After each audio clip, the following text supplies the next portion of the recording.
Buenas tardes. Comenzamos la tercera jornada de nuestro ciclo nuestro camino, nuestro paseo por la joyería española del reinado del siglo XVIII, que es lo que vamos a continuar hoy todavía, porque el siglo XVIII tiene tantísimas cosas que luego vamos a recordar en los principios del siglo XX, que quería, la verdad es que dejarlo bastante completo. Y además es que es el ciclo en el al que yo me dedico y entonces le tengo muchísimo cariño y no quería dejar de hablar con ustedes un poco de la joyería de la segunda mitad del siglo XVIII, que es una época importante porque vamos a comprobar cómo al principio de esta segunda mitad del siglo van a continuar las joyas que hemos visto en la primera mitad, pero luego, poco a poco, nos vamos a ir adentrando ya en una joyería clásica, en una recuperación de los modelos clásicos inspirados en la antigüedad clásica, porque este señor que tenemos aquí, que es el rey Carlos III, que es el que vamos a ocuparnos, su reinado nos va a ocupar buena parte de este siglo, esa segunda mitad del siglo XVIII, pues apoyó y fomentó las excavaciones arqueológicas de Pompeya y Herculano. Entonces, ese espíritu de recuperación de lo antiguo pues también va a favorecer que a finales del siglo pues empecemos ya a ver piezas inspiradas en la antigüedad clásica y que volvamos a ver otra vez camafeos y piezas que nos van a recordar a las joyas griegas y romanas. Y yo comentaba que es un siglo bastante complejo en cuanto a los cambios que vamos a ir experimentando en joyería. Porque, ¿se acuerdan que les decía el primer día que Felipe V, el primer rey de la Casa de Borbón, había gobernado durante 46 años? Es decir, él falleció en 1746, es casi medio siglo de reinado, y la verdad es que causó una huella profunda, porque sus herederos van a sucederle un poco en ese estilo que él había, más que él, Abel Farnesio, que todavía vivía y que seguía imponiendo un poco sus ideas. Pues bueno, cuando fallece Felipe V, le sucede por ley su hijo Fernando VI. No sé si saben que tuvo un hijo anterior, Luis I, que estuvo gobernando durante 11 meses porque su padre se cansó, Felipe V se cansó de gobernar y entonces decidió abdicar y se retiró y dejó a su hijo Luis I como rey de España, pero Luis I falleció, les digo, a los 11 meses de ser proclamado rey, y Felipe V no se dio nota que tener que regresar otra vez y tomar las riendas del trono. Como ya se había acostumbrado a no gobernar, pues realmente quien continuó gobernando fue su esposa Isabel Farnesio. Entonces, bueno, al fallecer Luis I, le sucede, claro, sin descendencia, le sucede su hermano Fernando VI, que era el segundo hijo que tuvo el segundo hijo varón que tuvo con María Luisa de Saboya. ¿Se acuerdan de la saboyana que veíamos al principio, la primera esposa? Y Fernando VI se había casado en 1729 con una princesa portuguesa, con Bárbara de Braganza, y los dos van a ser los gobernantes de estos años, desde 1746 hasta 1759, que fallecen. Bárbara de Braganza, el otro día no tuve ocasión, tantas cosas les quiero contar, no tuve ocasión de decirles hablarles un poco de las dotes. Las dotes de las infantas, de las princesas, eran realmente un proceso importante en cuestión de guardarropa y de guardajoyas.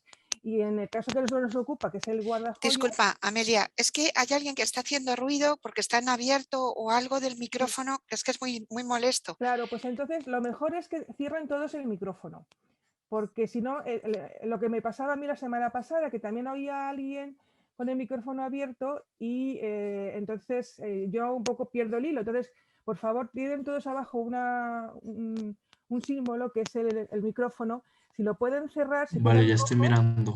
Y entonces luego cuando ya Ya estoy necesitemos al mirando final de la conferencia hablar, se abre y así ya podemos hablar. Es que si yo también lo estoy oyendo el pitido y pierdo un poco el hilo.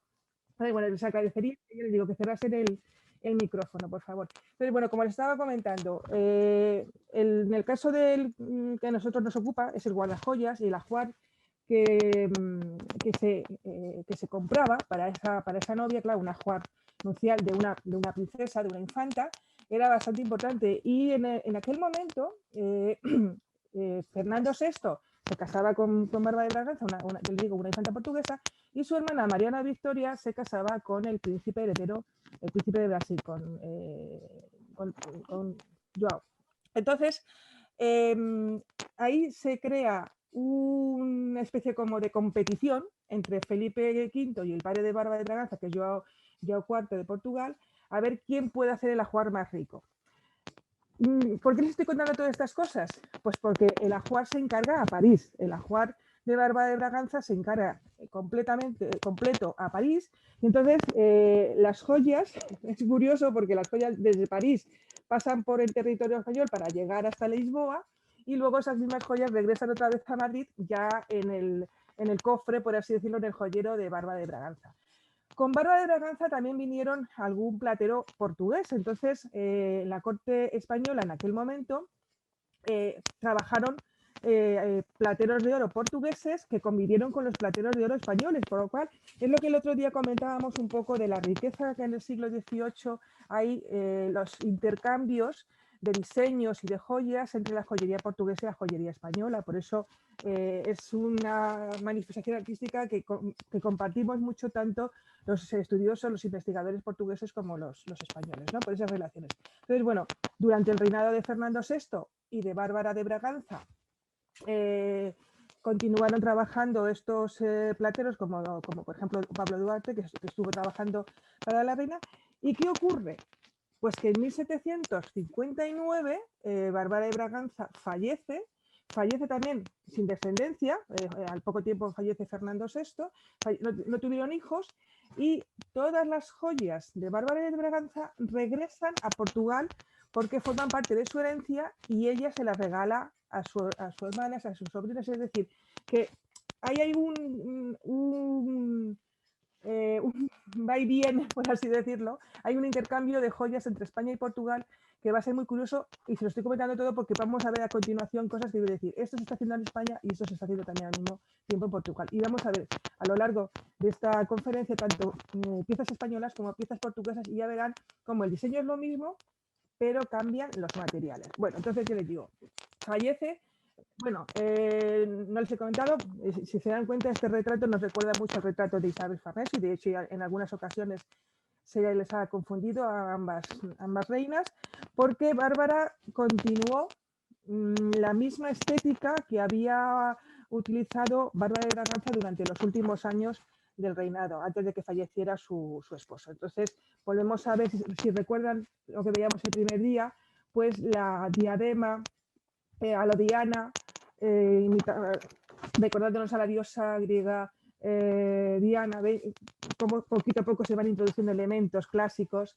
Vemos las piochas muy aplastadas sobre el peinado, los pendientes, se dan cuenta que son los pendientes pendeloc que veíamos el otro día, el broquelillo y la gran lágrima, y sobre todo el brocamantón, la gran joya de pecho que veíamos que se distribuía por todo el cuerpo, por todo el torso de la reina, y las manillas, las pulseras que lucía en ambas manos. Es decir, que Bárbara de Braganza en estos 13 años que vivió como reina, pues no evolucionó mucho con respecto al reinado anterior. ¿Qué ocurre cuando fallece Fernando VI y Bárbara de Braganza sin descendencia? Pues que tiene que venir, el siguiente que ocupa la línea sucesoria es Carlos VII de Nápoles, que era el primer hijo de segundo matrimonio de Felipe V, Isabel Farnesio. Carlos III, como en principio el rey va a ser su hermanastro, Fernando VI, pues su madre, Isabel Farnesio, que quiere colocar a todos sus hijos en tronos europeos, pues consigue para él el trono de las dos Sicilias, de Nápoles y Sicilia. Y también consigue que se case consiguió un matrimonio con María Amalia de Sajonia, una princesa alemana mucho más moderna, y lo vamos a ver en las joyas que ella tuvo, mucho más moderna, mucho más adelantada, mucho más relacionada con el espíritu rococó que triunfaba en aquel momento en Europa, sobre todo, vamos, que procedía de Francia y triunfaba en toda Europa, pero que en España se había quedado un poquito anclado, no había llegado a entrar ese rococó en joyería, por lo menos a la corte madrileña y el sur de España no había llegado, y era todo muchísimo más clásico, como pudimos observar el otro día en los dibujos de pasantías en los dibujos de exámenes de el segundo libro de exámenes de Sevilla, que vimos que era todo como muy comedido, muy clásico, muy armónico. Entonces, claro, ellos tienen que dejar el trono de las dos Sicilias con bastante disgusto, por parte de los dos, pero sobre todo más por María Amalia, que estaba muy acostumbrada a la vida napolitana y que no le habían hablado bien de la vida de la corte española, decían que era un poco aburrida, y ella era una princesa, bueno, una reina, con muchísima vitalidad, y no terminaba de gustar, pero bueno, no tuvo más remedio. Dejó allí a su hijo, que era el heredero al trono, y se vino con el resto, y vinieron todos primero por mar hasta, creo que fue Barcelona, y luego ellos fueron entrando y les fueron haciendo fiestas en todas las ciudades por las que pasaban, por lo cual, bueno, pues fue un viaje largo pero entretenido. Pero con la mala fortuna de que, bueno, María Amalia venía ya bastante, por así decirlo, cascada de salud, porque había tenido muchos hijos, y el clima la verdad es que el clima español no la favoreció nada, y falleció en 1760, poco antes de hacer realmente la entrada a la proclamación en Madrid. Y realmente pues, fue una reina que no llegó, por así decirlo, a reinar. Por lo cual nos encontramos con un rey sin reina y con una época, por así decirlo, de luto, que tampoco hemos hablado hasta ahora de esos momentos de luto en las cortes en la española, en este caso de que estamos hablando, que, por así decirlo, crea un problema en aquel momento a los consejeros en materia, en ese aspecto de joyería, estamos hablando, pues en los consejeros en joyería, en los intermediarios que se ocupaban de las joyas de la familia de Carlos III. Porque claro, el rey dice, figura que hay un periodo de luto, y durante ese periodo de luto, pues claro, las damas no podían llevar joyas de color, ni podían llevar brillantes, y sobre todo la familia, porque, como les he dicho, María Amalia tenía bastantes hijos, con ellos vinieron las hijas, vinieron prácticamente toda la familia, y tenía ya hijas mayores que ya se vestían y se enjollaban, por así decirlo, como las damas. Entonces, una de las cartas que hay de la correspondencia curiosa, porque realmente aquello es un hecho curioso, es que encargan a París, bueno, ya les digo que casi todo viene de París, pues encarga a París aderezos de luto para las infantas, para las hijas de María Amalia y de Carlos III. Y los intermediarios, los comerciantes, dicen que realmente que es que en París esa moda no existe, que no existen lo que son los aderezos de luto, que tendrían que encargarlos, y que mientras que los encargan, mandan los dibujos, el rey los acepta, se hace ya el encargo, por así decirlo, de la pieza, se buscan, tenían que ser azabache, el material utilizado, se busca el azabache y se monta la joya, pues que prácticamente ya había pasado el periodo de luto. Entonces se dieron cuenta de que no les convenía realmente el encargar esas joyas de luto a Francia, y decidieron, pues una vez más, que se hicieran en España por los plateros de oro, y entonces se hicieron una serie de aderezos de azabache con los que las infantas se enjollaron durante ese periodo de luto que existió en la corte. ¿Se acuerdan también que el otro día veíamos muy deprisa, porque íbamos mal de tiempo, pues ese libro de diseños que yo les comentaba, que está en la Real Biblioteca del Palacio Real, que es un libro de diseños que nos va a decir muchas cosas, que yo les comentaba que posiblemente fue una especie como de inventario que se hizo de las joyas que tenía la reina María Amalia de Sajonia en Nápoles, y que sirvió un poco como inventario de lo que ella se traía y luego nos va a servir, como fallece pronto, nos va a servir como, o les va a servir, perdón, les va a servir para distribuir la testamentaría entre sus hijas. Entonces, bueno, vamos a utilizar ese Hola, libro. Amelia. ¿Sí? Disculpa interrumpirte. Sí. Es que no sé si a lo mejor un pendiente tuyo está rozando un poco el micrófono. Ay, perdón. Entonces, A ver, puede ser tal vez. pues sí, lo voy a cambiar a ver si, porque sí que son hoy más largos. Me había puesto yo unos pendientes portugueses del 18, un diseño a ver, ahora mejor. Creo que ahora sí mejor. Sí, he cambiado este es más largo. Bueno, pues es que es eso, es la coquetería femenina. Me había puesto yo hoy, ya les digo, unos pendientes portugueses que me compré la última vez que estuve en Lisboa, porque son los que vamos a ver, los míos no son del 18, pero siempre me gusta tener recuerdos de las cosas que estudio. Bueno, pues como les comentaba, vamos a utilizar esta serie de dibujos para ir viendo cómo evolucionan los tipos de joyas que fueron los más frecuentes, los que se utilizaron con mayor frecuencia en esa segunda mitad del siglo XVIII, y vamos a ir viendo cómo poco a poco se van a ir abandonando estos dibujos que son todavía clásicos y en algunos casos vamos a ver que tienen ciertos elementos rococos para ir poco a poco hacia el clasicismo. Entonces, bueno, en las joyas nos ocurre, es decir, la primera mitad del siglo XVIII y la segunda mitad no cambia, no evoluciona. Ya veremos cómo en el siglo XIX es el cambio de siglo, el cambio de concepto, el cambio de tipo, pero aquí no. Aquí realmente se acuerdan que veíamos que a principios del siglo XVIII, la primera mitad, el aderezo era la pieza fundamental y sigue siéndolo en la segunda mitad. Es decir, el aderezo era el conjunto de joyas que tenían un mismo aspecto, que utilizaban las mismas piedras, es decir, solía ser plata y se engastaban en ellos diamantes y oro y se engastaban esmeraldas. No se utilizaba, si recuerdan que les decía, no se utilizaba el esmalte en el reverso, sino que se dejaba la pieza, el metal en su color. Entonces, ya les digo, prácticamente ese aderezo es un conjunto. Que en el caso, claro, de las damas de la corte, de las infantas y de las damas de la corte era bastante rico, pero que también existía en el resto de la sociedad. Lo único, cuando estudiamos los inventarios de protocolos, vemos que dicen un aderezo, y a lo mejor pues es de cristal, de piedras falsas, de otros materiales más baratos, pero siempre, como en un ajuar, tenía que haber ese aderezo. Entonces, los más ricos, los más completos, tenían ese collar, la piocha, los pendientes, los brazaletes, etcétera.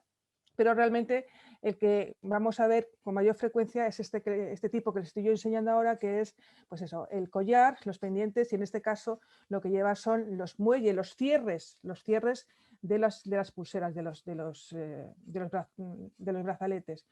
Y es curioso porque si recuerdan, si tienen un poco en mente lo que veíamos en la primera mitad, decíamos que los collares, que lo que utilizaban en el cuello, tanto María Luisa de Saboya como Isabel Farnesio, era simplemente un hilo, un hilo de perlas, y que de allí, a lo mejor del centro, se suspendía algo.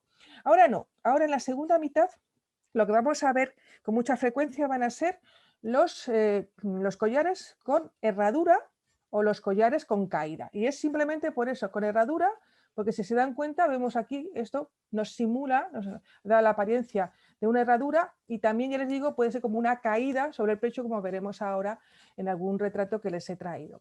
Y estos collares, pues se dan cuenta, tenían un mismo diseño que se repetía tanto en la parte que se unía al cuello como en la parte que caía. Lo que pasa es que luego, claro, se cambiaba, y esto podía ser simplemente un lazo con una perilla y aquí era una cruz.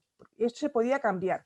También en relación, pues si era una joya para disfrutarla en una fiesta, en una celebración palacio, o si era una joya para una celebración litúrgica, y entonces le colocaban la cruz. Si se dan cuenta, aquí hay una especie como de presillas, que es en las que se unía un lazo de tela, y con él ya se sujetaba la pieza por detrás en el cuello, se ataba, y así la pieza no caía. Es decir, no tenía cierres como lo que ahora conocemos los collares, sino que era, ya les digo, una cinta que se enlazaba, que se ataba por detrás. Y luego, bueno, los pendientes, si les recuerdan, es el modelo Girandol que veíamos el otro día, es el botón, el lazo y los tres colgantes, y ya les digo, estos son los muelles pulseros.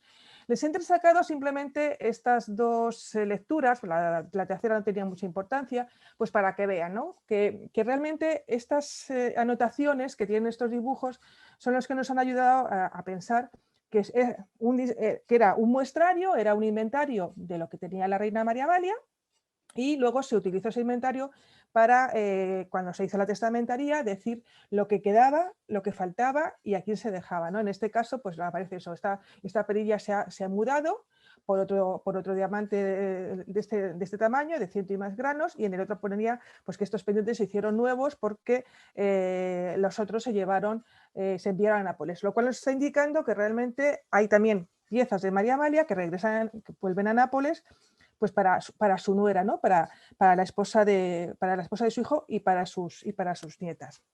Entonces, ya digo, son unos libros fantásticos que yo he intentado varias veces que se expongan, porque son muy curiosos, y aunque solamente se pudiera exponer una pieza, pues por lo menos para que vieran la riqueza que tiene en este álbum, que es, ya les digo, muy rico para los que nos dedicamos a estas cosas. Y el otro día, no sé si nos dio, ahí lo vimos ya también así muy deprisa, pero les avanzo un poco también este otro grupo de dibujos que vamos a ver, que son los diseños que se encargaron a París por parte de Carlos III para elegir de ellos un diseño con el que se encargaría a un platero de oro, a un joyero, para que hiciera, ya aparece el término joyero, no sé si se acuerda que les decía que a partir del reinado de Carlos III ya algunas veces vamos a encontrar la palabra joyero para referirse al platero de oro y también el de diamantista. Pero bueno, vamos a seguir hablando de platero de oro, entonces lo que cuando se establece, se decide, por así decirlo, cuando se decide que la infanta María Luisa de Borbón, que es una de las hijas de Carlos III, se case con el archiduque Leopoldo de Lorena, el archiduque de Austria, pues lo que hace Carlos III a sus, ya les digo, siempre a sus intermediarios, a sus embajadores, es encargar, pues en este caso, 13 diseños, 4 de ellos aderezos, uno de ellos es el que ustedes tienen aquí, ahora les enseñaré más, 4 diseños de peto, un diseño de lazo, 2 collares, un collar con caída y luego una serie de piezas sueltas, pues que son lazos, muelles, etcétera. Y en total 13 dibujos se los encargan a París para que igual los envíen, para que el rey decida de esos 4 cuál le gusta más, y una vez que se haya elegido se realizarían las joyas. Esto empieza, por así organizarse, en el año 62, 1762, los dibujos son del año 1763 y la infanta se casa en 1764, para que vean todo lo que se supone, porque una vez que ya se había hecho el dibujo y se había elegido la pieza, lo que se hacía era encargar las piedras que se necesitaban, si eran diamantes brillantes, se encargaban a Ámsterdam. Y cuando ya estaba todo montado, ya se había dibujado, ya se había visto cómo quedaba, cuando ya estaba más o menos todo decidido, se hacía un modelo en cera para que el rey pudiera ver el resultado final. Desgraciadamente, si los dibujos casi los hemos perdido, pues imagínense lo que era ese diseño en cera, pero realmente se trabajaba desde antiguo de esa manera. Entonces, bueno, pues encarga Aventura Llover a crear su embajada, le encarga estos dibujos, envían, ya les digo, los 13 dibujos e inmediatamente se devuelven. Y es lo que yo les comentaba el otro día, ¿no? Se comenta en la documentación que, claro, los joyeros franceses, sabedores de estas necesidades, por así decirlo, y de que podían sacar un amplio beneficio, y sobre todo si podían sacarlo pues, del rey de España mucho mejor, lo que hacía es que inflaban un poco los precios. Entonces, eso provocaba que realmente luego cuando le llegaba al rey esos dibujos y al lado, anexo, aparecía el listado en el que ponía, si te dan cuenta, pone A, B, C, es decir, pues una perla B, una perla de este tamaño y que cuesta tanto, y C, otra perla de este tamaño y que cuesta tanto. Ah, pues tal. Entonces, cuando sumaban el valor final era muy elevado. Entonces, como les comentaba el otro día, lo que hacía Carlos III a través de sus de las personas que estaban a su alrededor, sus ministros, era encargar al platero de oro de turno, en este caso Francisco Sáenz, pues que copiara los dibujos y que hiciera el modelo que más gustaba al rey. Y así se hizo, y ya les digo, en 1764, pues este ajuar se lo llevó la infanta María Luisa de Borbón, camino de Viena, en su boda, y curiosamente porque ella hizo el trayecto hasta Génova, y en Génova le estaba esperando María Luisa de Parma, que venía a casarse con el príncipe Carlos y que también traía su ajuar. Y bueno, en cuestión de qué es este aderezo que estamos viendo, pues se dan cuenta que es, como yo les decía, muy comedido. Es decir, el que hemos visto antes de María Amalia, de su madre, era mucho más moderno, era mucho más francés. Este diseño es como más clásico, más dentro de las costumbres y de las modas españolas. Lo único que llama un poco más la atención, porque parece ya más abierto, más rococó, es la piocha que ven ustedes aquí.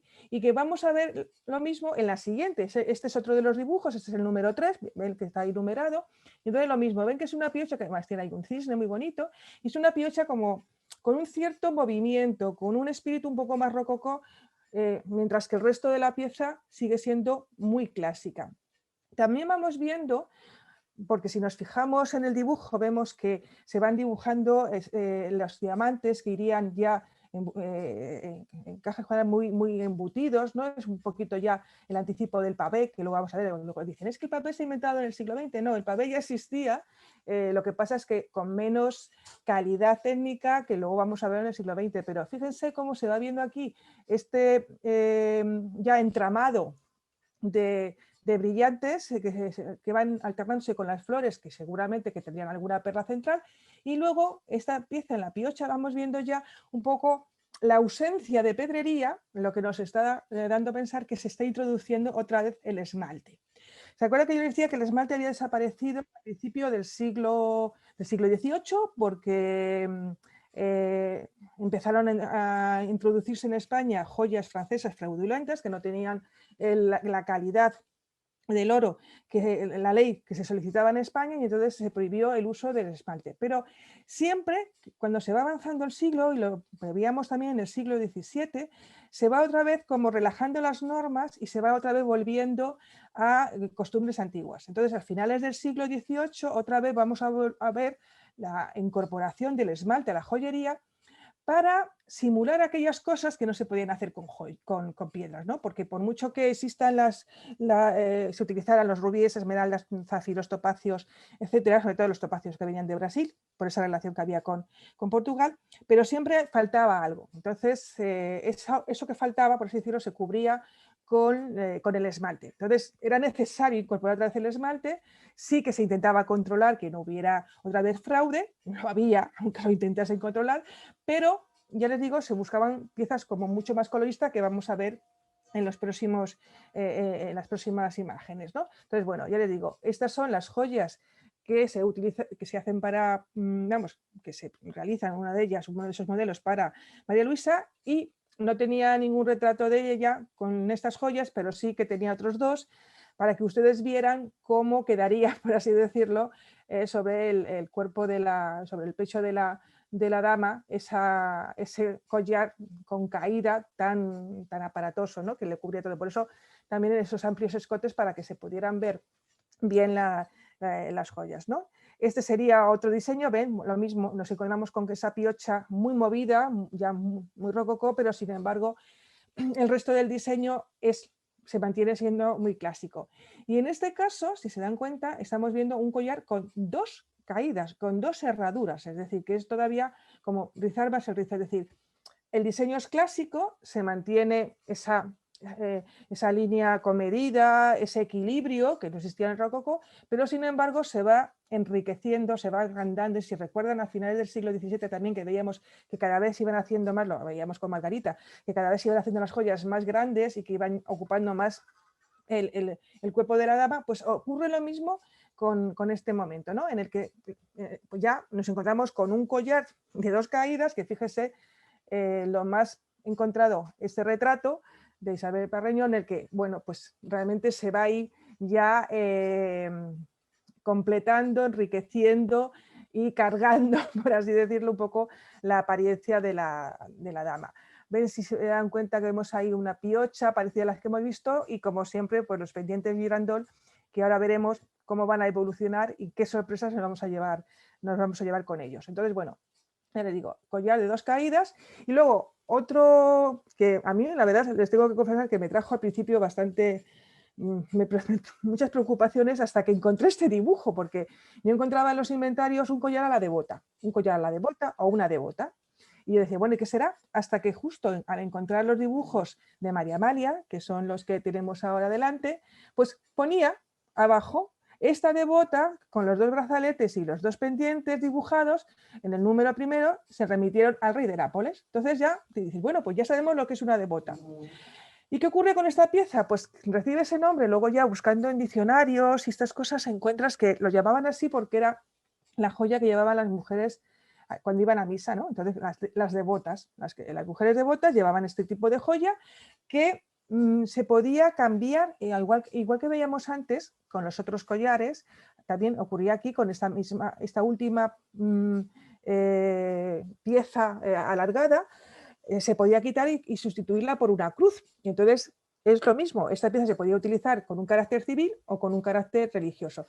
Lo que vemos aquí son los muelles, que luego, si se dan cuenta, aquí es donde se introduce la miniatura con el retrato, y los pendientes Girandol. Les he traído, no he encontrado una devota exacta, pero sí que les he traído para que vieran cómo decoraría el cuerpo de la dama, pues esta vendedora de limonada, de este fantástico pastel maravilloso de Tiepolo, que se conserva en el Palacio Real, y también les he traído ya en tela, porque es una moza que está con 2 bajos, también es un detalle, pues para que vean en tela cómo sería realmente esa devota y cómo caería esa cruz. Algún diseño más para que vean, hemos avanzado un poco. Esta es María Luisa, de la que se hacen las joyas en el año 63, y su cuñada María Carolina, y ven cómo es muy sencillo, pero es de un simple botón, de un gran diamante, porque realmente es un gran diamante, cómo cae esa cruz sobre el pecho. Ya les digo, muy sencillo, pero es la misma idea, es una devota. Y este maravilloso retrato de una dama enmascarada, en el que también vemos cómo, digo, pues cómo se lucía esa joya denominada devota.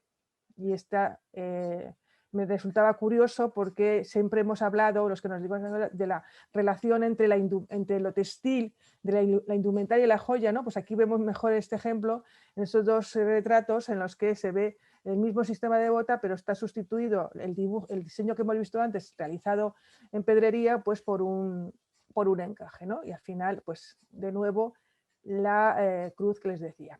Bueno, claro, no todas las damas y no todo el mundo podía llevar un aderezo completo en su ajuar, porque además es que las infantas llevaban varios. Entonces, bueno, existía otra cosa que era el medio aderezo, que era mucho más sencillo, mucho más popular, por así decirlo, y que era más fácil de que se pudiera adquirir para un ajuar, ¿no? Entonces, bueno, el medio aderezo consistía en un collar simplemente y unos pendientes, como los que ven aquí, y si se dan cuenta se parece muchísimo al que hemos visto en primer lugar, lo único que solamente lleva, ya les digo, pues ese collar y los pendientes, y lo mismo dice pues que estaba todo, que se conservaba todo y que se podía dividir, se podía heredar. De María Luisa ven lo mismo, pero fíjense qué diferencia en cuanto al diseño. Aquí siempre es un diseño mucho más comedido, mucho más clásico, más simétrico que el que hemos visto de su madre, y voy pasando porque voy viendo que va pasando también el reloj, y simplemente un poco para que vieran, no es una dama española, perdónenme, pero es que no he encontrado ninguna dama española que llevase ese collar con caída y los pendientes. He tenido que recurrir a una dama europea, pero como yo les comentaba, es un diseño internacional en ese momento, es un diseño que viene de Francia y que se extiende por todas las cortes, y realmente pues, lo podemos ver tanto en España como en Francia, como en Italia o como en Centro Europa o Portugal. Entonces, bueno, les he traído también otro medio aderezo, por así decirlo, curioso, porque bueno, aparte del collar y los pendientes, que era lo clásico, y además dice, pues esto, que todo lo que se conserva en las hebillas que se han transformado, se han hecho unas hebillas más pequeñas para brazaletes, ¿no? Porque realmente estas hebillas están ahí un poco como... se han colado un poco en el diseño porque realmente el medio aderezo es este collar que ven ajustado al cuello y estos pendientes. Una curiosidad, bueno, les he traído para que lo vieran, este es un modelo, un collar portugués, me van a perdonar la calidad que tiene la foto, es muy mala, pero es que no encontraba otra mejor. Yo quería que vieran realmente cómo eran esas piezas.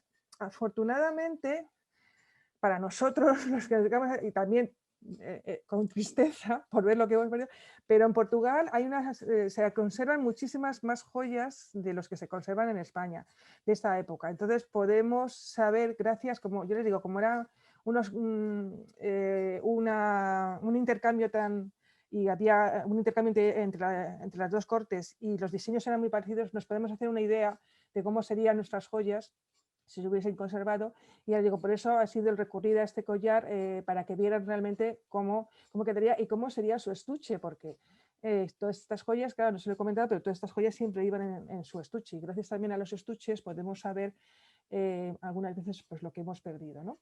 Pero bueno, en este caso ya les digo, pues este collar portugués, y se llevaría así, se llevaría ceñido al cuello, ven cómo cae la almendra central, y fíjense, se ve muy poquito, pero los pendientes también, por eso les he traído precisamente este retrato, porque los pendientes se parecen mucho a los que hemos visto. Y es curioso porque en algunas ocasiones, a mí no me gusta denominarlo así, no sé, no es un término que me guste para una pieza tan bella y tan bonita, pero muchas veces se les denomina a estos collares de perro.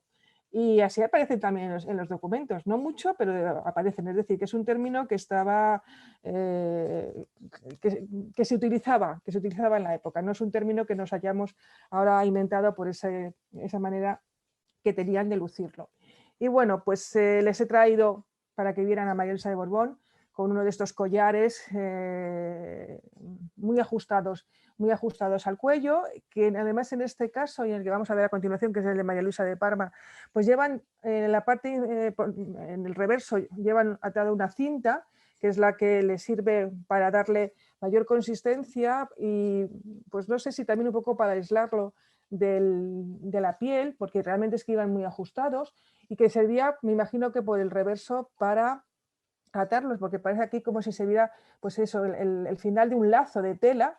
Y claro, siempre nos ocurre lo mismo, como tenemos casi todos los retratos son de frente o de un poquito de perfil, pues no podemos ver lo que hay detrás, en muy pocos casos. Entonces, bueno, aquí yo creo que detrás de estos magníficos pendientes pues se ve el final de una lazada que nos puede indicar que realmente se unía así.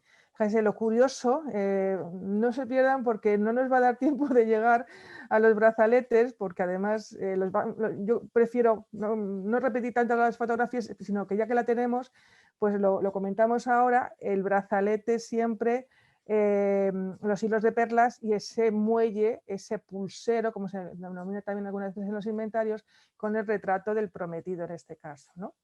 de Leopoldo de Austria.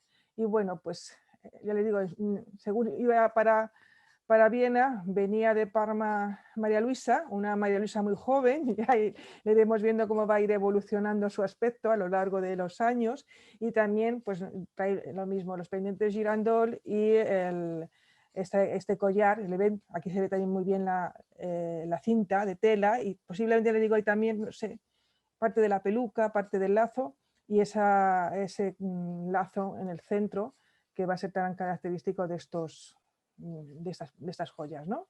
Y por último, pues nos encontramos de nuevo con María Carolina, con la nuera, con la cuñada de ellas, que también vemos esos mismos pendientes que hemos visto antes, y un collar bastante parecido. Y les he traído este porque me parecía curioso. He dudado, porque he dicho, ya les he traído muchas, pero bueno, es María Josefa, no les había presentado a María Josefa, que es otra de las hijas de Carlos III, y me hacía gracia porque en estos dos retratos vemos, es el mismo prácticamente, es una copia uno del otro, no sé de cuál sería la copia, pero en uno se ve a María Josefa con las pulseras, si se dan cuenta, y en el otro pues nos está enseñando cómo es la pulsera, ¿no? Es una de las pocas veces que encontramos un retrato en el que nos están enseñando realmente cómo son esas manillas con ese muelle, ¿no?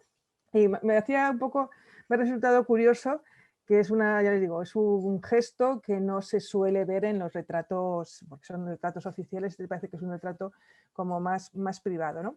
Bueno, les he traído para que vean alguno más, pues para que vean realmente cómo los diseños se mantienen, cómo se hacen. Los voy pasando un poco más rápido para que podamos terminar hoy con nuestro plan. Y bueno, lo siento, no me he dado cuenta hasta que lo he pasado que a la pobre María Antonieta no ha sido mi intención, pues le he cortado la cabeza.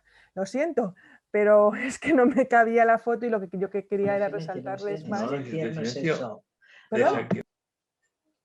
No sé, alguien se ha... Bueno, pues eso, le comentaba los de los lazos y las joyas que son muy parecidas tanto uno como otro, que es a lo que estamos viendo. Ya les digo, es que siento haber dejado así la imagen. Bueno, en los medios, en los aderezos más populares, los que vamos a encontrar luego, que yo les quería hacer hincapié en esto, porque lo afortunados que somos con esto, con estos aderezos, es que han traspasado el ámbito cortesano y los podemos todavía disfrutar porque han traspasado al mundo, a la indumentaria tradicional, a la indumentaria la indumentaria tradicional española, ¿no? Entonces, este tipo de aderezo que tenemos aquí ahora adelante lo podemos todavía ver en algunas regiones, como en alguna indumentaria tradicional, como la valenciana, la de la zona de Extremadura y otras zonas de España. Entonces, les voy a pasar rápidamente estos aderezos para que vean. Este, por ejemplo, es un aderezo que es portugués, para que vean el parecido que yo les comentaba antes, un medio aderezo portugués. Los pendientes son iguales y el lazo que lo que acabamos de ver, que era un dibujo de pasantía, lo tienen aquí, el dibujo de pasantía de Barcelona, que los veíamos muy intensamente la semana pasada. Bueno, pues ya les digo, esta es una pieza portuguesa muy parecida para ver ese intercambio que yo les comentaba entre ambas cortes. Otro dibujo de pasantías y más avanzado, y ven cómo es la misma idea, lo único que se está ampliando más, se está agrandando más, que era lo que yo les comentaba. Lo mismo, fíjense, he recurrido a medios aderezos portugueses porque ya les digo, no encontraba en España que fueran tan parecidos, entonces para que vieran que era un diseño conjunto, unitario.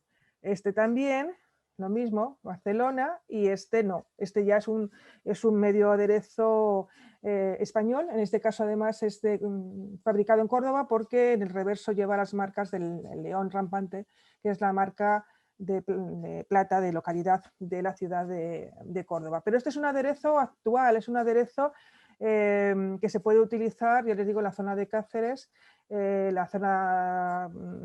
algunas otras zonas, pues la zona a lo mejor de Zaragoza así, y en Valencia, pero con otras piedras o con perlas. Me va a parecer, solamente lo paso, es que el otro día no sé si hicimos hincapié en él, porque como íbamos deprisa, simplemente para que vean, es una pieza, ya lo digo, antigua, pero es que tenía mucho cariño a esta pieza, y para que vean pues qué parecido hay entre el dibujo de pasantías y la pieza que se conserva, ¿no? Y bueno, pues pasamos rápidamente porque sí, lo que quería era que viéramos esas piochas, esos adornos que veíamos en la cabeza, que se van haciendo, pues ya les digo, cada vez más naturalistas, con grandes piedras, pero que poco a poco van a permitir que se vaya utilizando el esmalte pues para subrayar, ya les digo, pues lo que son los tallos, las hojas, y no tener que utilizar tanta pedrería que al final resultaba una pieza bastante cara por esa cantidad de piedras, ¿no? Entonces, bueno, estas son las piochas rococós, el típico estilo rococó, con mayor movimiento, muy abigarradas, con muchísima piedra ya muy bien, si se dan cuenta la piedra ya la vamos viendo cada vez mejor tallada, mejor trabajada. Esta es una pieza también portuguesa y realmente, pero les digo, vemos que va aumentando la calidad y la talla, y va mejorando la talla de las piedras y el trabajo de los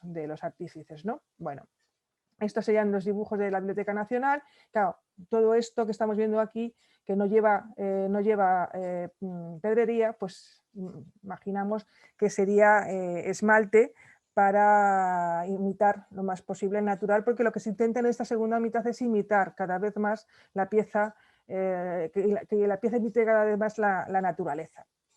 Aquí tienen otra vez, además aquí sí que vemos que está policromado, lo cual nos está indicando que luego este dibujo, al pasarlo a joya, toda esta parte se decoraría con esmalte. Bueno, los pendientes, voy avanzando rápido porque esto ya los hemos visto, pero simplemente quería que se dieran cuenta cómo desde el principio, desde 1739, se está utilizando, bueno, lo veíamos incluso antes, lo veíamos en la primera clase, incluso antes, ¿no?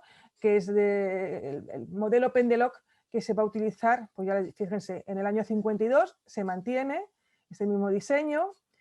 En el año 54, el otro día lo veíamos en el segundo libro de Sevilla, lo mismo, Pasantías y Sevilla en el 54 sigue utilizando el mismo diseño.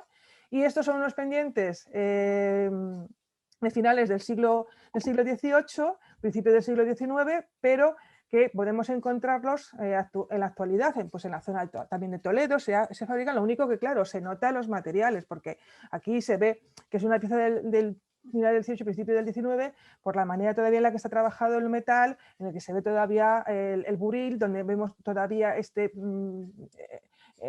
picado, toda la decoración de dientes que recorre las piedras, como todavía las esmeraldas aquí están muy embutidas, estas especie de comas que yo les comentaba que son muy características del siglo XVIII, es decir, que todavía podemos ver aquí piezas antiguas. Y cuando vemos piezas más modernas, que ahora les enseñaré alguna, vemos que están mucho más planas, que están trabajadas ya en plancha, ya de una manera mucho más en serie, y que realmente pues pierden, por así decirlo, esa jugosidad y esa riqueza que veíamos antes. Bueno, vemos algún dibujo más del año 76, simplemente para que vean que es un diseño que se mantiene y que vamos a ver que va a estar hasta prácticamente 1800 utilizándose, y que luego, como yo les decía, se va a trasladar a la joyería tradicional. Tenemos a alguien por ahí haciendo un poco de ruido, por favor, yo les comentaba que si podían cerrar los micrófonos, se lo agradecía, porque perturban un poco al resto de las oyentes. Y bueno, pues el otro modelo que veíamos era el girandol, que es que era lo mismo, como hemos comentado antes, pero con las 3 almendras. Vemos que también se van apareciendo, y aquí es donde vamos a ver más cómo ha pasado a la joyería tradicional. Bueno, este es un dibujo de Nápoles, de la Biblioteca Nacional de Nápoles. Vemos aquí en ese retrato magnífico los espectaculares pendientes que está utilizando Isabel Borbón. Y bueno, pues ven los dibujos y las piezas. Estos son portugueses porque por las piedras que está utilizando. Esta también es otro, bueno, no se fijen en el collar, porque lo que quería era que se fijasen en los pendientes, que son muy parecidos a los de los libros de pasantías del año 83, 83. Estos volvemos a encontrarnos con piezas similares, y esto es a donde yo quería un poco llegar, que es al aderezo valenciano, donde, bueno, ha pasado el tiempo, se han ido transformando, pero que siguen teniendo ese diseño, esa imagen que nos recuerda un poco pues, a los girandol del siglo XVIII, ¿no? Y bueno, eso creo que se llaman barquillos, me parece, que me dijo la queridísima Victoria Liceras, que me estuvo enseñando todos estos tipos de pendientes, y creo que eso se llamaban barquillos, pero vamos, es una pieza, ya les digo, es una joya que se mantiene, se conserva, ha evolucionado, pero se sigue utilizando en la joyería tradicional. Y luego, bueno, pues mucho más claro, ya son pendientes del principio del siglo XIX, pero mucho más claro son estos dibujos con las arracadas catalanas y aragonesas, que también, yo les digo, pues siguen decorando y nos siguen deleitando en las festividades de las distintas ciudades, ¿no? Viene aquí esta, y tienen aquí esta otra, y esta otra. Les he traído unos cuantos para que vieran, porque son los dibujos tan bonitos de pasantías que no quería privarles, quería que los disfrutaran también como los disfruto yo, ¿no? Bueno, luego los broquelillos son simplemente los pendientes que adornan la oreja, sin colgantes. Aquí tienen unos de 1770 y luego, bueno, he encontrado este retrato de María Luisa de Borbón con esos broquelillos, y estos broquelillos que se conservan en una colección portuguesa que nos recuerda mucho a lo que estábamos viendo. Y bueno, pues el otro día se me olvidó y no quería pasarla, lo siento, he retrocedido en el tiempo, pero es que es tan difícil encontrar un diseño y una joya que el otro día, como pasamos tan rápido, se olvidó y se la traía para que vean, porque es que esto es una satisfacción para un investigador cuando estás intentando juntar pieza y dibujo, pues cuando te encuentras esto y ves que es lo mismo, ya les digo, te llevas una gran alegría, y permítanme que haya tenido esa licencia de enseñárselos. Y bueno, otra pieza que también afortunadamente se conserva mucho porque ha trascendido también a la indumentaria tradicional, son estas joyas de pecho que veíamos el otro día, que eran muy abundantes en el segundo libro de exámenes de plateros de Sevilla, y que los podemos ver adornando muchos trajes tradicionales españoles, ¿no? Y también vamos a ir viendo cómo va evolucionando. Afortunadamente, además, se conservan muchos. Tenemos ejemplares de ellos en el Museo de Artes Decorativas de Madrid. Hay una colección extraordinaria en el Museo del Traje. Es decir, no, el Lázaro yo creo que no tiene, pero vamos, en muchísimos museos encontramos piezas, porque se debieron de fabricar muchas y porque no es el motivo, pero se han conservado. Algunas modificadas, pero sí que se han conservado bastantes, y son piezas que se lucían así. Es decir, a veces yo he visto en los aderezos valencianos, perdón, un poquito de agua, en los aderezos valencianos veo que se las ponen suspendidas del escote, y no, así no se llevaban suspendidas también de un lazo, de una cinta, como lo vemos en esta moza de la madre. Así es como se llevaban los pendientes girandol, y esa joya de pecho que estaba formada por un lazo, y así viene descrito en los documentos, por un lazo, que era este, por un trecho y por una cruz. Así se describía: lazo, trecho y cruz. Y por el reverso eran lisas, eran como ven ustedes aquí, ¿ven? Simplemente el oro en su color, trabajado con el buril, y en este caso aquí solían poner la marca, que les digo casi siempre, pues las que se han conservado, con el león de Córdoba, que Córdoba tenía una gran producción de estas piezas. Podían hacerse con esmeraldas, podían encastarse con esmeralda. Ven que ya la esmeralda es una esmeralda tabla, y empezamos a ver esmeraldas también talladas en triángulo, en punta, pero generalmente les digo esmeraldas tabla, una tabla de madera, pero también vamos a encontrar algunos que ahora les pondré con diamantes, aunque lo más frecuente es que sean, ya les digo, con con esmeraldas. Pero aquí ven este caso de esta pieza que se conserva en el Monasterio de la Encarnación, que es con diamantes, ¿no? Pero ya les digo, lo habitual. Esta es una pieza ya del siglo XIX. Ven, como les comentaba yo antes, cómo vamos viendo. Fíjense si lo vemos con respecto a estas, que son las mejores, las más ricas. Esta es una pieza fabulosa, esta es una pieza magistral. Ven cómo vemos que tiene volumen, que tiene el trabajo del platero, cómo ha ido tallando el metal. Y sin embargo, pues esta pieza vemos que ya es mucho más industrial, que ya está más trabajada en serie, que ya no tiene tanto trabajo ni tanto detalle, lo que nos está indicando que es una pieza posterior, y ya les digo, posiblemente, vamos, del siglo XIX, ¿no?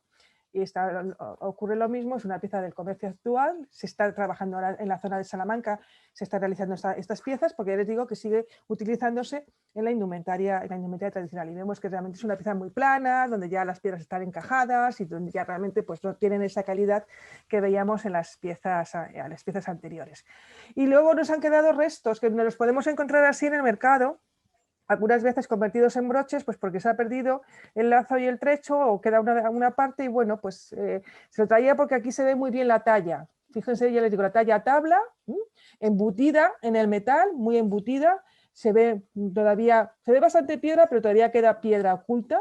Y luego lo que yo les comentaba, estos trabajos en forma como de comas que nos indican, estas comas hay aquí que nos indican ese trabajo propio del siglo XVIII muy característico, y todos estos dientes que hay aquí que rodean a las piedras, que separan las piedras, que yo les digo es muy, muy característico, y que eso ya no se hace en el siglo XIX, sino que es propio del XVIII y nos ayuda a poder datar las piezas en el siglo XVIII. Esta vez pues le han colocado ahí un lazo parecido, y bueno, pues se ha transformado la joya para seguir utilizándola. Como yo les comentaba, a lo largo ya del siglo cada vez se va complicando más y se va cubriendo más el cuerpo de la dama desde el escote hasta la cintura, y surge la pieza denominada peto, que también lo habíamos visto a finales del siglo XVII y que lo volveremos a ver en el XIX, por eso yo se los pongo. No es gratuito, si se los estoy poniendo es porque los vamos a volver a ver y porque les diré. ¿Se acuerdan de aquel peto que veíamos? En este caso, pues de María Amalia de Sajonia, que además, fíjese, lo mismo, es la pieza y es el retrato, eso es otra de las satisfacciones que tenemos. Y los broches para la capa, y aquí también lo vemos. Entonces, bueno, pues ya les digo, fíjense, acuérdense, ya les recordaré, pero volveremos a ver este tipo de piezas en el siglo XIX, en la segunda mitad del siglo XIX. Y fíjense los diseños tan extraordinarios donde nos están indicando, pues ya les digo, esa incorporación, de nuevo, como les decía aquí, la incorporación del esmalte, que ya poco a poco va otra vez apareciendo en los diseños de joyería. Y desgraciadamente estas piezas son tan grandes y tenían tantísimo precio, tantísimo valor, que se desmontaron, y que cuando pasaron de moda pues se deshicieron y se vendieron. Fíjense, les traía también esta porque es una cosa curiosa. Aquí estamos viendo el anverso, por así decirlo, y el reverso de la pieza de una manera muy sutil, porque si se dan cuenta, aquí tenemos que el borde está recorrido por un hilo de perlas, pero aquí no, y es que realmente con muchísima sutileza nos han presentado tanto el anverso como el reverso de la pieza. El reverso sería así, sería una pieza lisa y estaría esmaltada, y por delante, el anverso, la pieza se decoraría en los bordes en este hilado de perla, que llegaría hasta aquí y volvería a subir. Ya digo, son piezas muy ricas, este sería el resultado. Esta es una María Elsa de Parma, todavía yo creo que viviendo en Parma. Yo creo que este es un retrato que se le hizo en Parma, curiosamente con un reloj que luego hay uno parecido en la colección real, en la colección Patrimonio Nacional. Y ya les digo, pues un peto, para que vean cómo lo luciría, que realmente pues cubría todo el cuerpo, y junto con el collar con caída, pues fíjense la riqueza que llevaba la princesa, ¿no? Esto lo vimos el otro día, algunos que se conservan en el Museo de Decoración de París y en el de Madrid, para que vean cómo sería. Y realmente, ya les digo, pues es una pieza que no se conserva.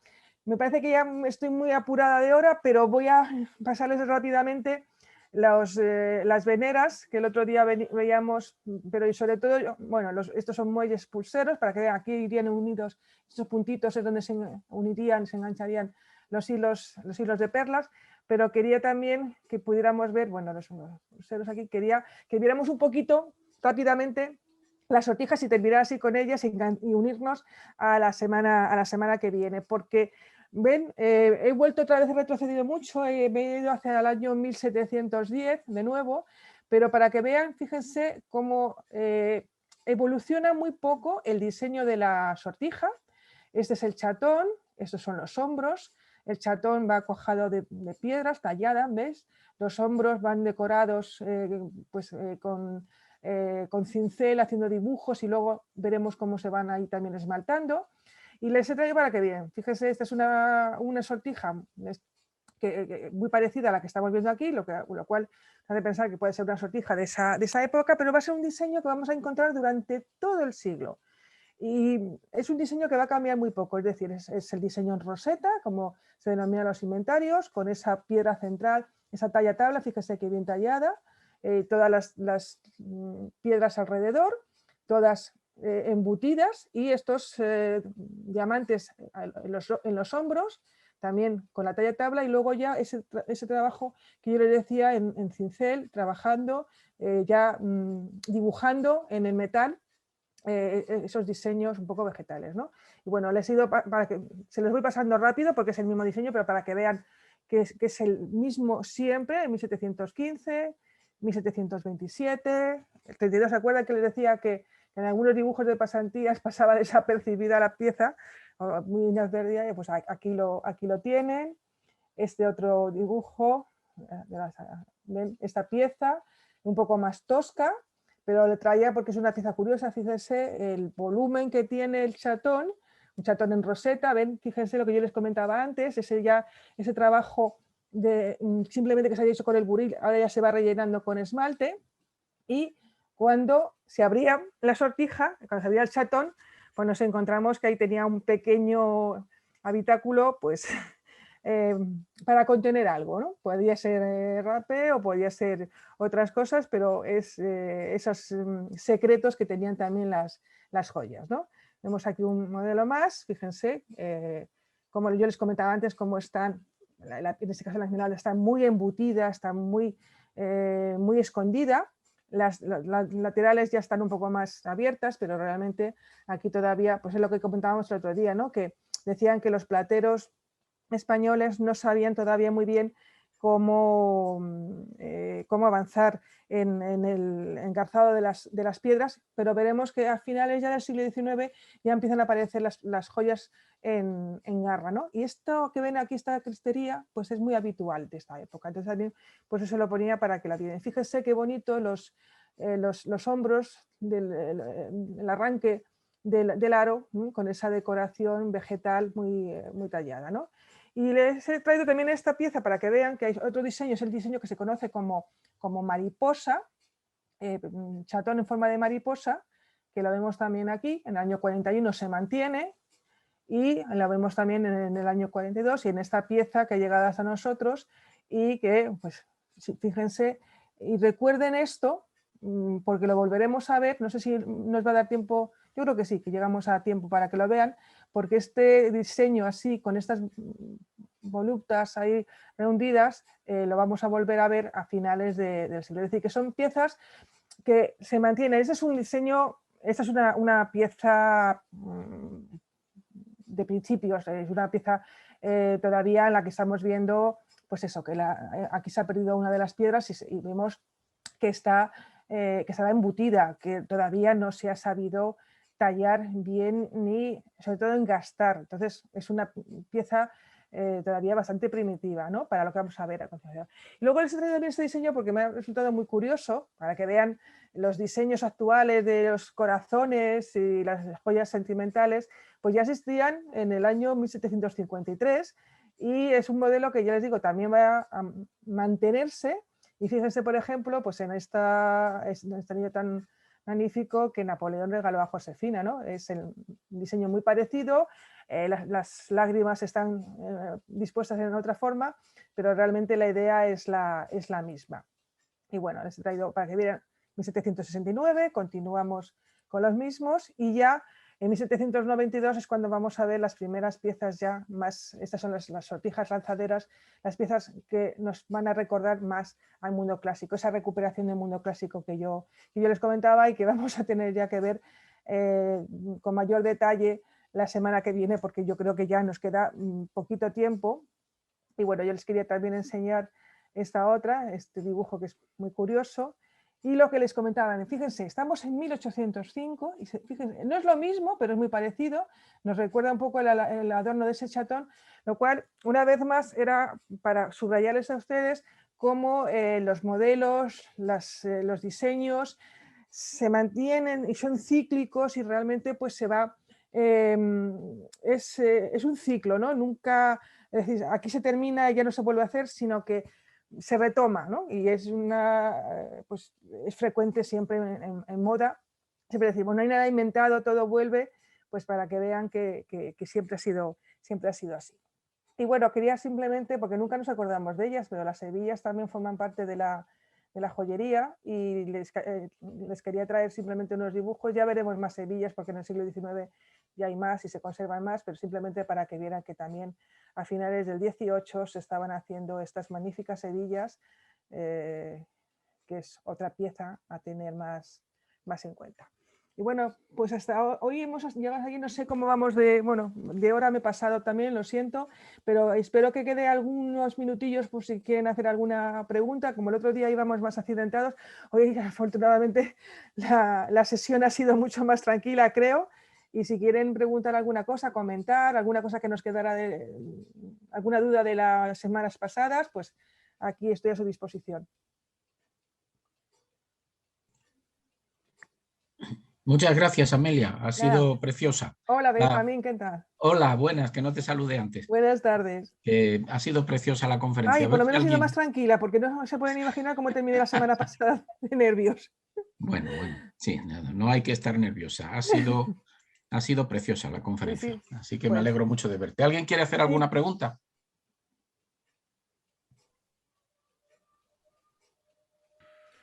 A ver, porque pone que levantan la mano, yo no sé cómo... ¿Ha levantado la mano? Sí, Diego, hay 3 participantes levantando la mano. Consuelo, por favor, si quieres quitar el micro, o sea, pon el micrófono para que sí, ahora sí. Se oye, fenomenal. Consuelo. Y si quiere poner la cámara también, y la vemos. Uy, es que para... Eso ya se deja libertad. Eso ya es total libertad, pero por lo menos el micrófono sí para oírnos. Bueno. Nada, quería preguntar, los diseños que has puesto de las joyas de María Isabel de Borbón, ¿de quién eran? ¿De los que venían de Francia o los que se copiaban aquí en España? Esos son los que se copiaron aquí. Vale, gracias. Los de María Isabel de Borbón. Sí, es que es la picaresca, pero se entiende, ¿no? Porque claro, es que yo he manejado un poco la documentación y entonces, claro, los precios eran abusivos, porque es que decías, bueno, es que la verdad es que, por así decirlo, están engordando los precios, ¿no? Entonces, claro, estamos en un momento, Carlos III, en el que además tiene toda una política de intentar que todo se haga en España para evitar pagar esos precios excesivos y para que luego, claro, quedase todo en España. Por eso se crean las reales fábricas. Entonces, claro, le llegan con la cuenta, eso le va a costar tanto y dice, bueno, vamos a ver, es que yo no puedo pagar tanto. Entonces, si tengo un platero de oro al que le estoy pagando por ser platero de oro y porque me cuide las joyas, pues oye, pues ya que lo haga él, ¿no? Entonces les resultaba mucho más barato, las piedras se traían de Asia, en la que de todas formas las piedras las tenía que comprar, y claro, se ahorraba en la materia, en la mano de obra, ¿no? Entonces la materia era la misma, pero se ahorraba en mano de obra y claro, al final, por eso es lo que decíamos que los diseños son de inspiración francesa, porque realmente la joya venía, el dibujo venía de Francia, ellos lo copiaban y lo hacían a imagen y semejanza de Francia. Entonces, realmente son diseños franceses. Gracias. Nada, sí. Arián, si quieres decir algo, pon el micrófono, por favor.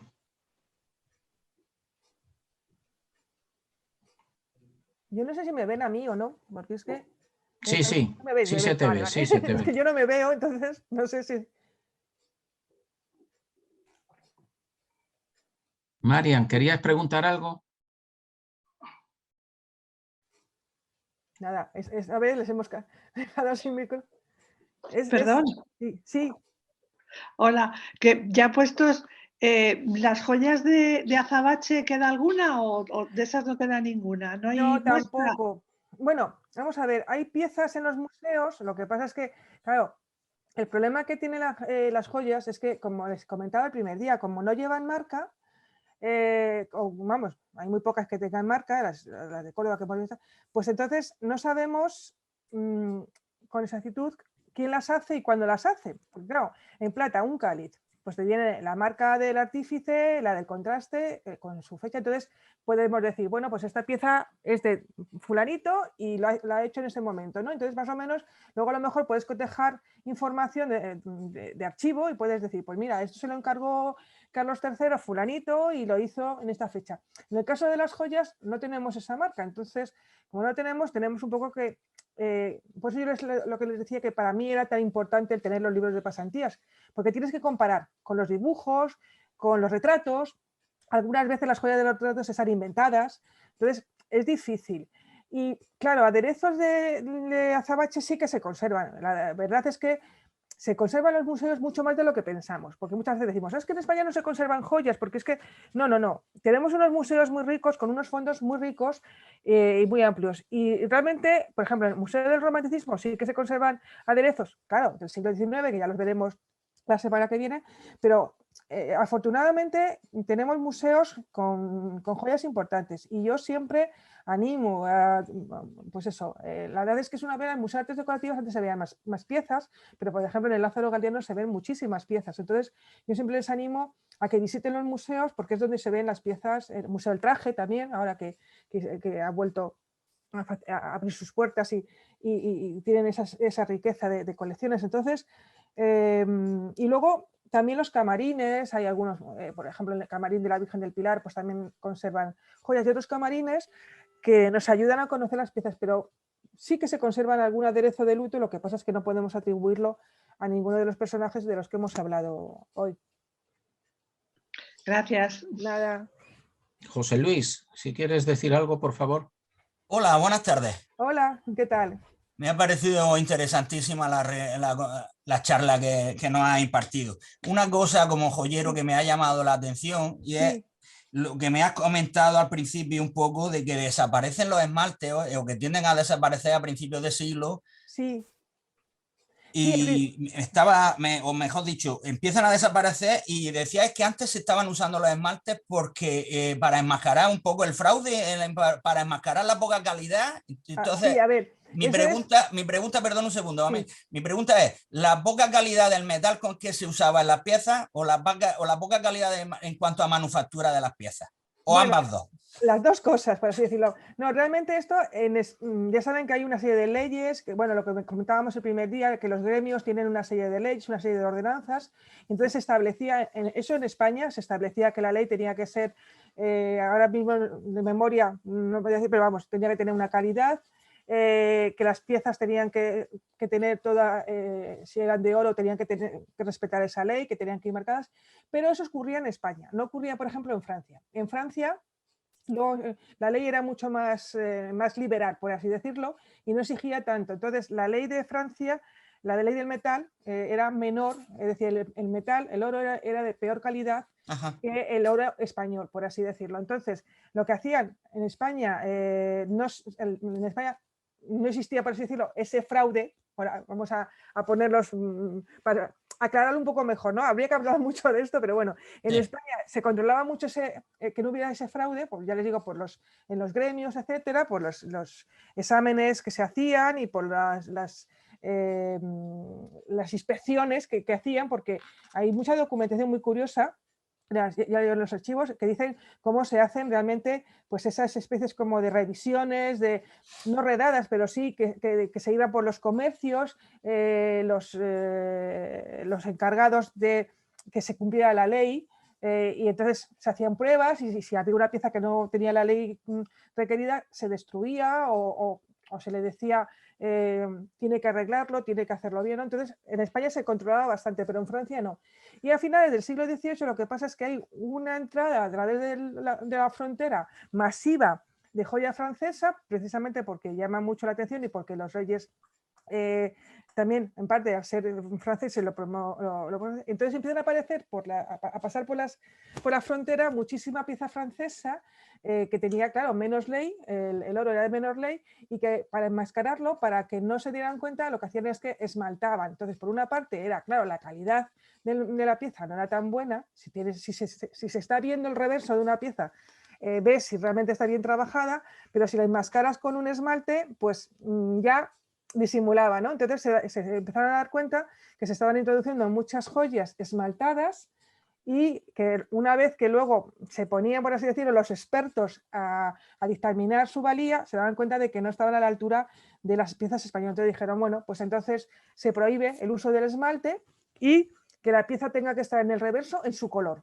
Y así podemos ver si realmente requiere la ley, se puede hacer ese estudio, ese examen, ese análisis del metal, y era mucho más fácil de determinar si la pieza era de ley o de no. Lo que pasa es que, claro, luego cuando empieza otra vez a ver ese naturalismo y el intentar imitar el natural, pues era necesario otra vez el uso del esmalte, ¿no? Y bueno, pues ahí está la cosa del fraude o no fraude. Vale, muchas gracias. Nada. Y simplemente una curiosidad. Sí. Me ha llamado mucho también la atención lo que has comentado de las piezas en cera que se enseñaban al rey como modelo. O sea, que no es una cosa del siglo XX ni muchísimo. Nada, pues digo que está todo inventado y era muy curioso. Es una pena, claro, como es cera claro. Pero sí que eso está en la documentación, ¿no? En el documento dice, y tanto ha costado el diseño, y tanto ha costado el material, y tanto ha costado la joya en cera. Además lo pone así, tanto ha costado la joya en cera, ¿no? Entonces por eso sabemos que existían joyas en cera. Como también una cosa que no hemos comentado, y a ver si puedo rescatarlo un poco para el siglo XIX, es las muñecas que se enviaban desde París, muñecas vestidas y enjolladas, es decir, aparece en la documentación o cómo se enviaban también esas muñecas con el vestido a la moda y con las joyas a la moda para que se vieran, ¿no? Cómo eran. Y es curioso, ¿no? Porque era una manera, pues eso, los maniquíes de ahora, es decir, para que se vea no solamente el dibujo, sino cómo quedaría en el cuerpo de la mujer, ¿no? De la dama. Muchas gracias. Muy bien, pues Carmen Charlán creo que quería preguntar algo.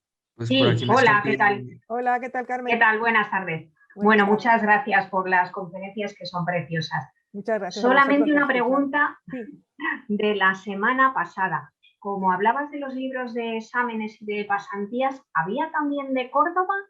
¿O de Córdoba no hay nada?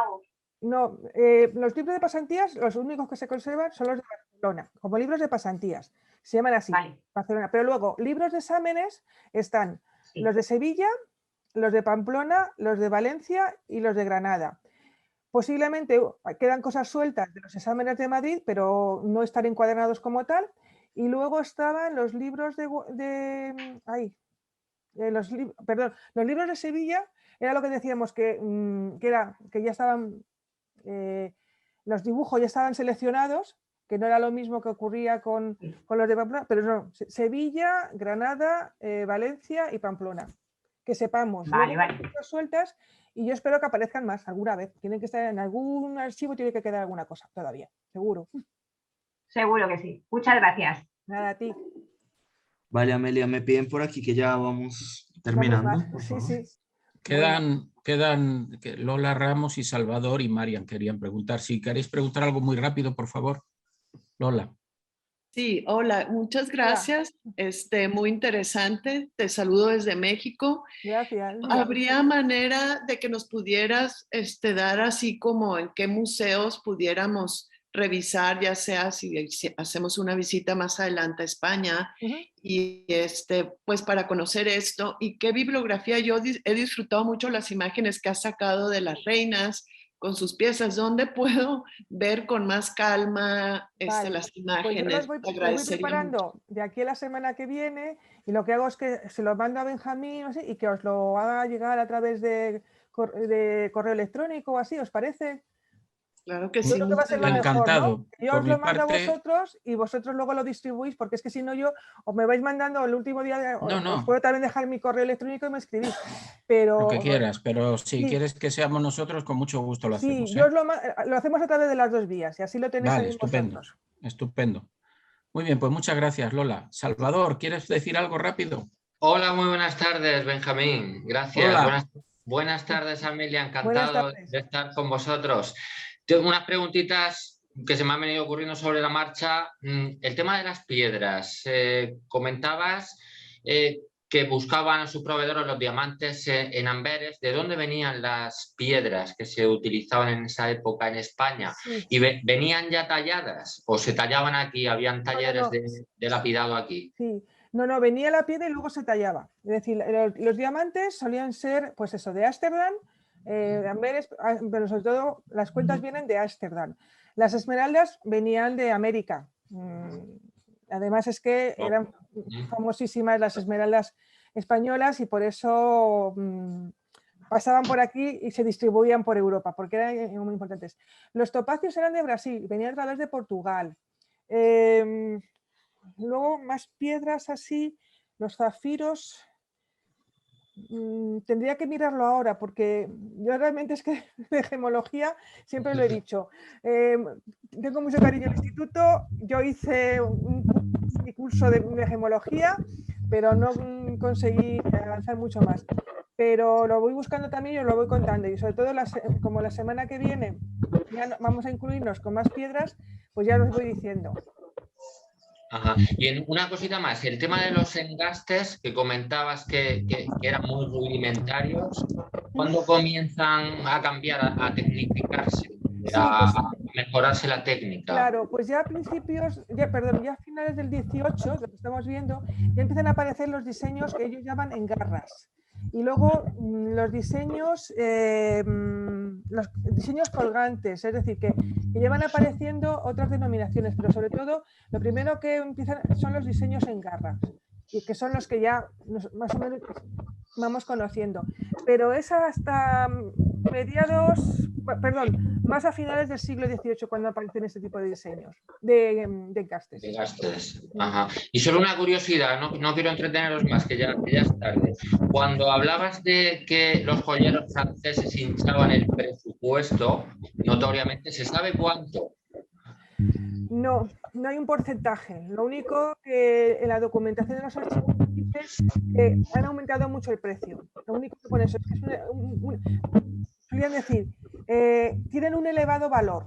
Entonces, esto ya indicaba que realmente les parecía caro, pero no se sabe cuánto era el porcentaje. Era elevado, la verdad es que había veces que contabilizaba las cosas y era como casi como el doble, ¿no? Entonces, por eso yo creo que lo detectaron y se dieron cuenta de que no les interesaba. El porcentaje no lo sé, pero sí que decían que era... Sí. Ellos se quejaban de que era caro. Ya. Muchísimas gracias. A ti, Salvador. Muchas gracias, Salvador. Muchísimas gracias a todos. Perdonad que acabe la reunión con cierta premura, pero es que a las 9 con este mismo canal Zoom pues, tenemos una clase. Muchas gracias a todos y muchas gracias también a ti, Amelia, por esta clase tan fantástica. Nos vemos la semana que viene. Un fuerte abrazo a todos. Gracias.